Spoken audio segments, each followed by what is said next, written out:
Jésus, voyant venir à lui Nathanaël, dit de lui, « Voici un véritable Israélite dans lequel il n'y a point de fraude. » Nathanaël lui dit, « D'où me connais-tu » Jésus répondit et lui dit, « Avant que Philippe t'appelât, je t'ai vu, quand tu étais sous le figuier. » Nathanaël reprit, « Maître, tu es le Fils de Dieu, tu es le roi d'Israël. » Jésus répondit, « Parce que je t'ai dit que je t'avais vu sous le figuier, tu crois.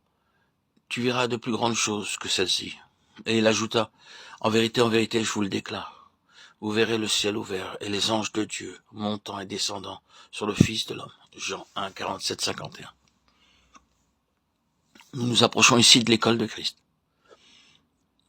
Et il y a une chose essentielle.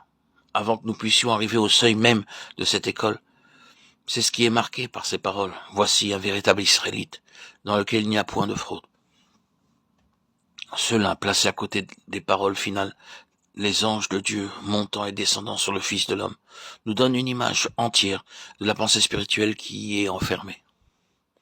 Au moment où Jacob, dans sa fourberie, nous nous rappelons l'histoire de sa fraude, avait volé le droit d'aînesse, puis avait dû fuir pour sauver sa vie, il avait vu une vérité très grande, bien qu'obscurément en symbole ou en figure, et de plus en vérité dans laquelle il n'était pas alors capable d'entrer.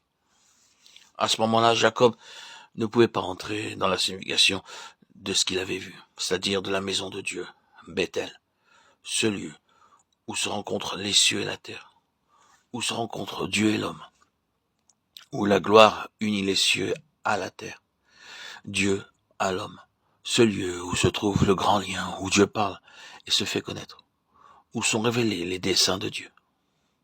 Pourquoi donc Jacob ne pouvait-il pas y entrer? Parce qu'il était coupable. Il doit donc quitter ce lieu. Il le quitte et continue sa route pour être soumis à 20 années de discipline et pour rencontrer à la fin de ces 20 années toute la puissance des cieux sur sa vie terrestre, sur sa nature terrestre, toute la puissance de l'esprit sur sa chair, toute la puissance de Dieu sur lui-même, au torrent de Jabbok, afin que cette vie naturelle et charnelle soit frappée et brisée, et pour qu'elle disparaisse, qu'elle porte pour le reste de ses jours la marque du jugement de Dieu qui a passé sur elle.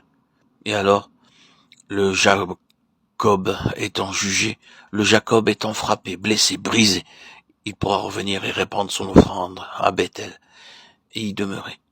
La fourberie a été mise de côté.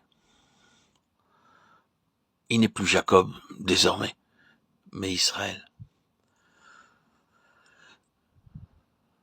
dans lequel, pour employer le symbole et la figure, il n'y a point de fraude.